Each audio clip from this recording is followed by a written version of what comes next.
Assalamualaikum warahmatullahi wabarakatuh. Perkenalkan, saya Alvina Friska Yuniar, mahasiswi Prodi Pendidikan Agama Islam, Universitas Islam Negeri Profesor Kiai Haji Saifuddin Zuhdi Purwokerto. Pada kesempatan kali ini, saya akan menyampaikan materi kepada adik-adik mengenai suatu materi mata pelajaran akidah akhlak ya. Sebelum kita masuk kepada materinya, silakan kepada adik-adik untuk bisa memperhatikan gambar yang ada di layar ya.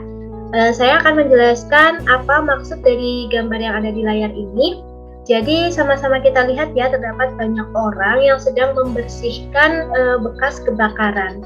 Jadi fokusnya bukan ke orang-orangnya, tetapi kita akan fokus kepada kebakarannya.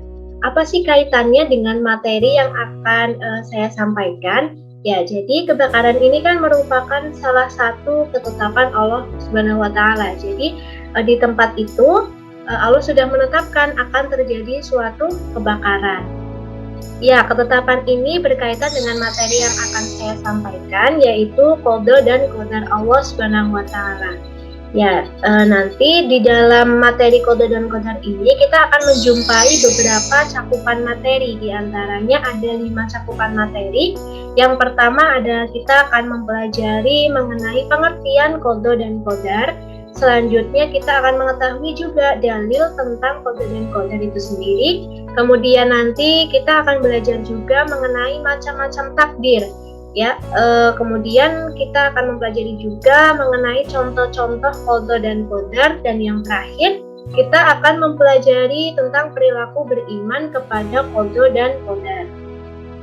Ya, tujuan dari kita mempelajari materi ini adalah agar nanti kita bisa meyakini tentang qada dan qadar Allah. Kemudian kita juga dapat mengetahui dalil mengenai qada dan qadar. Selanjutnya diharapkan nanti adik-adik tuh bisa menerapkan perilaku beriman kepada qada dan qadar Allah. Ya, langsung saja kita masuk kepada cakupan materi yang pertama, yaitu pengertian qada dan qadar. Yang pertama yang akan saya sampaikan adalah pengertian dari qada ya. Secara bahasa, qada adalah ketetapan, ketentuan, keputusan, kehendak, hukum, pemberitahuan, dan penciptaan. Kemudian secara istilah, qada adalah ketetapan, ketentuan, dan keputusan Allah Subhanahu wa Ta'ala dari sejak zaman azali atas segala sesuatu yang berkaitan dengan iradah atau kehendaknya, baik itu kebaikan dan keburukan, hidup dan mati. Selanjutnya kita akan mempelajari tentang pengertian dari qadar ya. Qadar itu secara bahasa artinya kepastian, peraturan, dan ukuran. Kemudian secara istilah, qadar adalah aturan atau ukuran yang diciptakan oleh Allah Subhanahu wa Ta'ala sebagai perwujudan ketetapan atau qada terhadap segala sesuatu yang berkaitan dengan makhluknya yang telah ada sejak zaman azali dan pastinya sesuai dengan iradahnya. Kemudian gabungan dari qada dan qadar itu disebut takdir. Ya, jadi bisa disimpulkan ya bahwa qada itu merupakan rencana Allah Subhanahu wa Ta'ala dari sejak zaman azali, sedangkan qadar itu merupakan pelaksanaan dari rencana Allah Subhanahu wa Ta'ala sejak zaman azali. Kemudian takdir itu sendiri adalah tadi gabungan antara qada dan qadar. Masuk pada cakupan materi yang kedua, yaitu dalil tentang qada dan qadar. Di sini saya menyajikan salah satu dalil dari Quran surat Al-Ahzab ayat 36 yang berbunyi, A'udzubillahi minasyaitonirrajim. Bismillahirrahmanirrahim. Wa ma kana limu'minin wa la mu'minatin idza qadallahu wa rasuluhu amran ay yakuna lahum khiyaratu min amrihim wa may ya'shillaha wa rasulahu faqad dhalla dhalalan mubina. Yang artinya, dan tidaklah patut bagi laki-laki yang mukmin dan tidak pula bagi perempuan yang mukmin apabila Allah dan Rasul-Nya telah menetapkan suatu ketetapan akan ada bagi mereka pilihan yang lain tentang urusan mereka. Dan barang siapa mendurhakai Allah dan Rasul-Nya, maka sungguhlah dia telah sesat yang nyata. Yaitu tadi adalah salah satu dalil yang menerangkan mengenai qada dan qadar Allah Subhanahu wa taala. Selanjutnya kita akan mempelajari tentang macam-macam takdir. Ya, seperti yang ada di layar ya, kita lihat ada dua macam takdir. Yang pertama ada takdir mubram. Takdir mubram ini merupakan takdir yang tidak dapat dibantah dan ditawar-tawar oleh manusia. Seperti contohnya kematian, kemudian kelahiran, itu merupakan salah satu contoh dari takdir mubram. Yang kedua, ada takdir mu'alaq, yaitu takdir yang masih dapat diusahakan oleh manusia. Contohnya apa? Contohnya adalah cita-cita. Kita masih bisa merubah cita-cita kita ketika kita bisa berusaha untuk meraihnya, seperti itu. Kita masih bisa berusaha untuk belajar agar meraih cita-cita kita. Itu merupakan salah satu contoh dari takdir mu'alaq. Yang selanjutnya kita akan mempelajari mengenai contoh-contoh qada dan qadar. Di sini terdapat salah satu gambar, yaitu gambar yang menunjukkan fenomena gempa bumi. Misalkan saja di suatu daerah kita menjumpai terdapat peristiwa gempa bumi yang mana terdapat banyak korban jiwa di situ ya.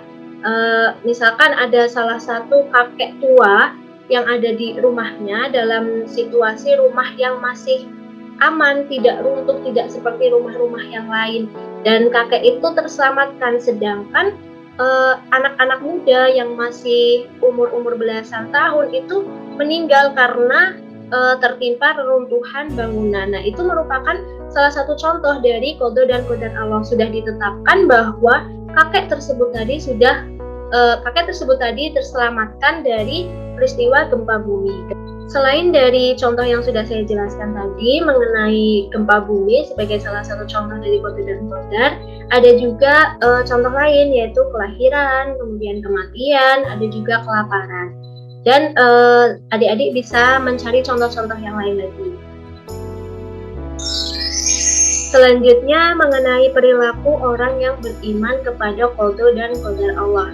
Yang pertama yaitu berusaha bersungguh-sungguh untuk mencapai keberhasilan atau ikhtiar. Selanjutnya menyerahkan segala persoalan kepada Allah Subhanahu wa taala. Jadi setelah kita bersungguh-sungguh berusaha, kita serahkan apapun hasilnya kepada Allah Subhanahu wa taala. Selanjutnya selalu berterima kasih kepada Allah Subhanahu wa taala atau bersyukur kepada Allah atas nikmat apapun yang Allah berikan kepada kita, atas hasil usaha kita, atas hasil tawakal kita kepada Allah, kita patut untuk mensyukurinya. Kemudian melaksanakan perintah Allah Subhanahu wa taala dan menjauhi larangannya atau takwa kepada Allah. Dan yang terakhir, rela atau menerima pemberian Allah Subhanahu wa taala atau biasa kita sebut qanaah. Baik adik-adik, karena seluruh cakupan materi sudah saya jelaskan, mulai dari pengertian, kemudian dalil, selanjutnya ada macam-macam takdir, ada juga contoh dari qada dan qadar, dan yang terakhir ini tadi perilaku orang yang beriman kepada qada dan qadar. Maka kita masuk kepada akhir dari pemaparan materi pada pertemuan kali ini. Nah, sebelum kita masuk kepada akhir pemaparan materi, izinkan saya untuk menerangkan kembali kesimpulan dari materi yang sudah saya sampaikan. Jadi, qada secara bahasa adalah ketetapan, ketentuan, keputusan, kehendak, hukum, pemberitahuan, dan penciptaan Allah sejak zaman azali yang merupakan rencana Allah Subhanahu wa taala. Sedangkan qadar secara bahasa adalah aturan atau ukuran yang diciptakan oleh Allah Subhanahu wa taala sebagai perwujudan ketetapan terhadap segala sesuatu yang berkaitan dengan makhluknya yang telah ada sejak zaman azali sebagai bentuk pelaksanaan dari qada Allah Subhanahu wa taala. Kemudian gabungan atau perpaduan antara qada dan qadar disebut takdir. Nah, takdir itu tadi ada dua macam. Yang pertama, takdir mubram adalah takdir yang tidak dapat diusahakan atau tidak dapat ditawar-tawar lagi oleh manusia. Dan yang kedua ada takdir mu'alaq. Takdir mu'alaq ini adalah takdir yang dapat diusahakan oleh manusia. Ya, kemudian yang terakhir ada perilaku orang yang beriman kepada qada dan qadar Allah. Di antaranya tadi ada ikhtiar, kemudian tawakal, ada syukur, ada takwa, qanaah, dan juga ada sabar. Baik, setelah materi sudah disampaikan, diharapkan adik-adik bisa memahami materi tadi dengan cara melaksanakan tugas sebagai bentuk perwujudan bahwa adik-adik sudah paham materi qada dan qadar Allah. Ya, saya akan menjelaskan tugasnya. Di sini ada 3 kegiatan, kegiatan 1, kegiatan 2, dan kegiatan 3. Kegiatan 1, silahkan adik-adik untuk mendiskusikan materi tentang qada dan qadar secara berkelompok dengan anggota 5-6 orang. Silahkan untuk dibagi. Kemudian kegiatan yang kedua, setelah adik-adik mendiskusikan materi tersebut, adik-adik diharapkan untuk mempresentasikan hasil diskusi kelompok tadi dan nanti akan dilanjutkan dengan diskusi kelas. Akan ada tanya jawab. Mungkin ada dari kelompok lain yang ingin bertanya, silahkan untuk bisa didiskusikan di dalam kelas. Dan yang terakhir, kegiatan 3, nanti adik-adik silahkan mengerjakan soal pilihan ganda ya, yang disajikan melalui Google Form yang akan di-share di grup WhatsApp. Jadi 3 kegiatan itu yang harus adik-adik semua laksanakan sebagai bentuk perwujudan bahwa adik-adik sudah memahami materi tentang qada dan qadar Allah. Demikian tadi pemaparan materi mengenai qada dan qadar Allah Subhanahu wa taala, dan jangan lupa silahkan untuk tugasnya dikerjakan mulai dari kegiatan 1, kegiatan 2, dan kegiatan 3. Demikian pemaparan materi dari saya. Semoga bisa bermanfaat dan mohon maaf apabila banyak kekeliruan dan kesalahan. Akhir kata, wabillahi taufiq wal hidayah. Wassalamualaikum warahmatullahi wabarakatuh.